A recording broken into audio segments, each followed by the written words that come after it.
What's going on YouTube? It's Kojo here with another video, and today we're going to be talking about a very important topic. As some of y'all know, those of y'all who've been following me on TikTok, y'all know that I've been talking a lot about ADHD on there, about how to recognize the signs and symptoms of ADHD, hyperactive, inattentive, combined, all that good stuff. And on top of that, I've also spoken a little bit about my personal journey with ADHD myself, and if you've read my book, you know what I'm talking about. But because everybody has not read my book on Amazon, which is doing pretty well, thanks to y'all. But because everybody has not read my book, I figured it'd be good to tell my story here in video form for the people who are not readers or people who don't know about me. So I'll go ahead and talk about my ADHD story. I had a dream, that was to succeed. That's when you was hating on me. But when I get bad, then you get more mad, and then you start envying me. And I think this is very important to get into, because especially when you're talking about adult ADHD, and I was diagnosed when I was 25. Yeah, I'm 28 now. So I received my diagnosis when I was 25. And a lot of times when adults receive a diagnosis of ADHD, it's normally when they're in something like grad school, or they reach a point in their lives where a lot of stress, has kind of, engulfed you. And this pandemic has been a breaking point for a lot of individuals who have felt like they've had ADHD, but they just now went to go get the help that they needed, and they found that they did have it. They were officially diagnosed.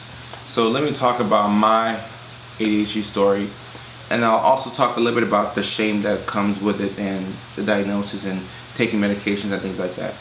So growing up and in elementary school, I want to say that was the first time that I realized that, okay, that I'm like this and other people are a little different.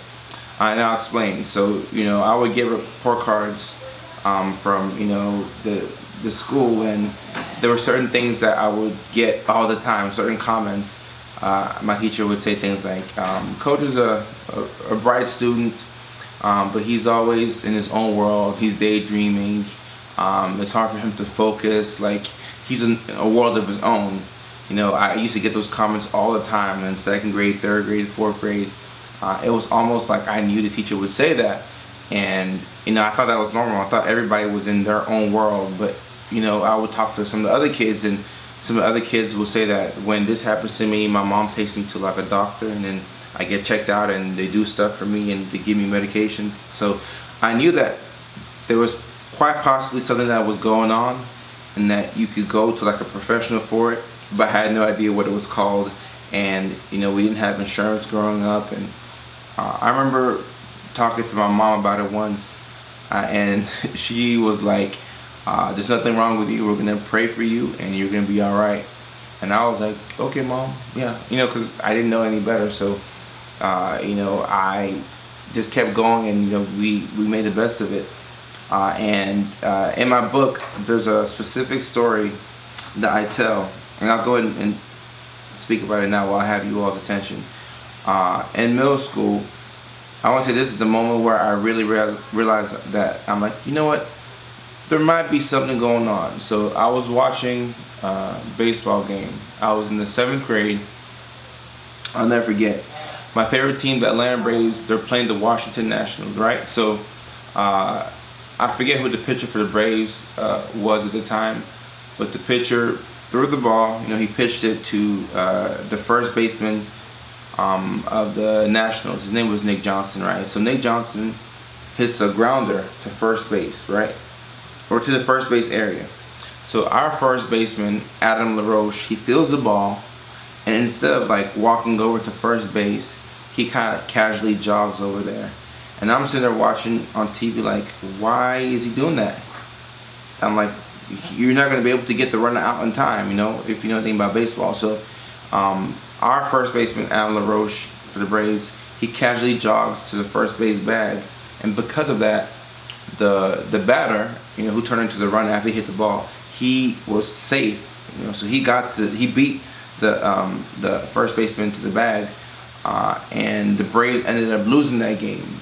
And I remember everybody, like the announcers, everybody could not figure out what happened. Like, the ball's hit to you, And you, Adam LaRoche, instead of going straight to first base, like you seem to like zone out, or you have like a mental lapse, and the Braves ended up losing that game because of that play, in my opinion.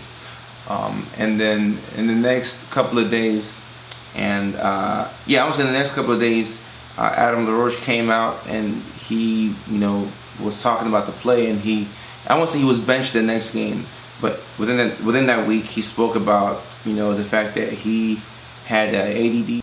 We didn't have any health insurance, so, knowing that things were the way they were at home, I wasn't gonna bug my mom about it, and tell her, hey, let's go to the doctor and let me get checked out for this. I might need medication.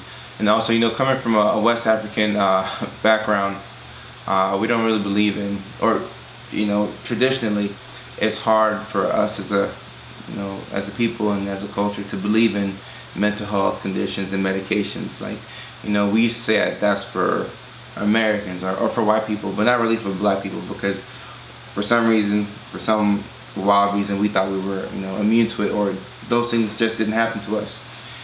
So once again, that was my experience, and I was able to compensate for the my inattentiveness, because that's what I mainly struggle with. Being in my own world, it would take me twice as long to do things that somebody could do in like 30 minutes. It'd take me like maybe all day. Like, I'll get distracted, and I struggle with this throughout high school, and my grades start to suffer, to the point where I didn't get to any schools I applied to within the state of Georgia. And luckily, when my dad suggested for me to go off to Alabama and to give nursing a shot, I was able to progress through until I was able to graduate, and I got my associate's degree in nursing when I was 20, and I kept going all the way until I got the DNP. So I was able to get into a field like nursing, which changed my life. And I did well, and even when I started my doctorate program, I want to say I was 24. I was doing good. My first semester I had all A's, and I started a clothing company with my friends, and we were able to get a partnership with Mental Health America, the largest nonprofit in the United States that deals with mental wellness and promotes mental health. So I was able to do all of this, and it wasn't until that summer that I hit a wall where having to balance work, having to balance being in the doctorate program, having to balance the clothing company, and having to balance like family stress, personal stress and issues, and relationship issues.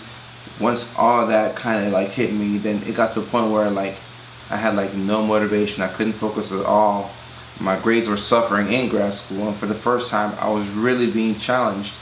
I spoke to a close friend of mine who was in medical school at the time, and he's like, hey Kojo, I go through some of the same things that you go through, and I went to go see a doctor, and he told me I had ADHD, and he prescribed me this and that, and the first couple of times it didn't work out, but after I got on the right medications, things started to get better for me. I could focus now, and I can do good. So this time, I'm 25 at this point, and I'm a grown man, I'm an adult. So I go ahead and decide that, okay, I'm an adult now. I do have insurance from the school, by being in school. So I went ahead and booked an appointment for myself, and then, I finally received an official diagnosis, and the doctor would place you on medications and things like that. And the meds for me were very helpful, and they did get me through grad school. Of course, they come with some side effects, which that's a whole different video. I can get into that, like from a professional standpoint, about how to manage the crash that comes with stimulants like Adderall and Ritalin and Vyvanse, all that stuff. I can get into that on a different video. But at least with my personal experience, the meds, I would say they were more helpful than harmful. Even though, for me, I have a weak stomach, so I had some side effects. And I used to tell my friends that, I would get the bubble guts, after I'll take the medications. But it was good to put a name on what was,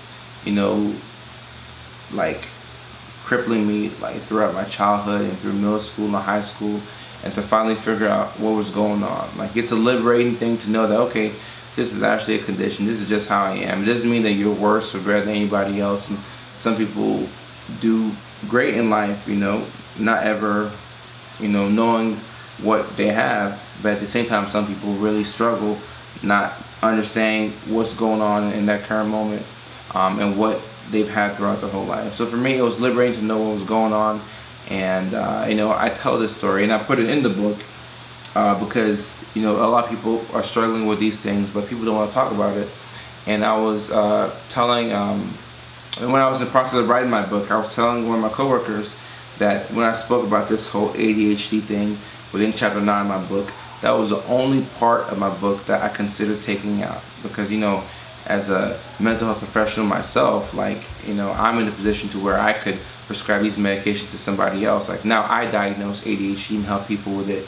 So I knew that I'll become this person one day.